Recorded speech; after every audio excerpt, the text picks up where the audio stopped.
So I got in the water, and Tom was already in the water, and then Dr. Mark Holly got in the water. Basically, we went down the anchor line, and pretty much as soon as we got to the... Set? Yeah, go. Go ahead. As soon as we left the anchor line, pretty much nobody could see anybody else. And it was just a big cluster. And so eventually I went back up to the surface.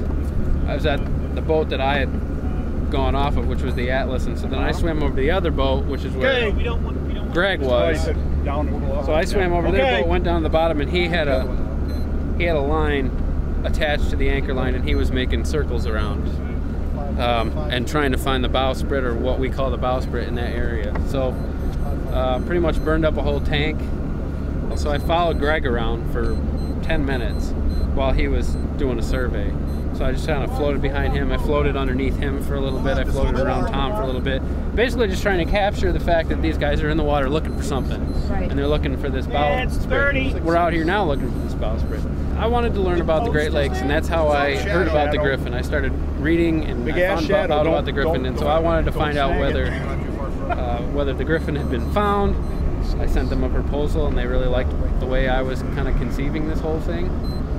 And they're like, okay, well, sure, why not? And National Geographic had walked away, and Discovery Channel had walked away, and because of all the legal battles, and I was like, well, that's no reason not to get a good story. And through them, I've met a lot of really interesting people, learned a lot about how the scientific process is used in looking for something that you can't see. We can't see the shipwreck. Nope, we got the head down. You want the head pull?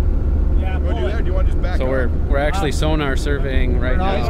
We're a little ways away. There's a tripod unit that goes to the bottom, and it spins around and uses sound waves to bounce back an image of what is down there. Oh, you don't drain it. How is that different from what we've been doing all day? Well, what the sub bottom profiler is basically pointed straight down, and it shoots sound waves and hits that bottom and keeps going, depending on what kind of material is on the bottom.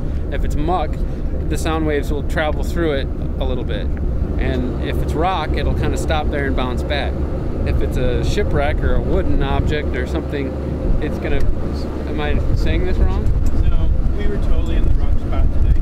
Oh, well, we were in the wrong spot today.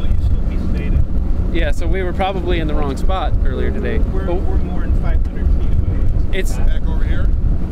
They're gonna know if something is different with the geology underneath the surface, with the kind of stuff we were doing earlier today. This will show you what's on the surface.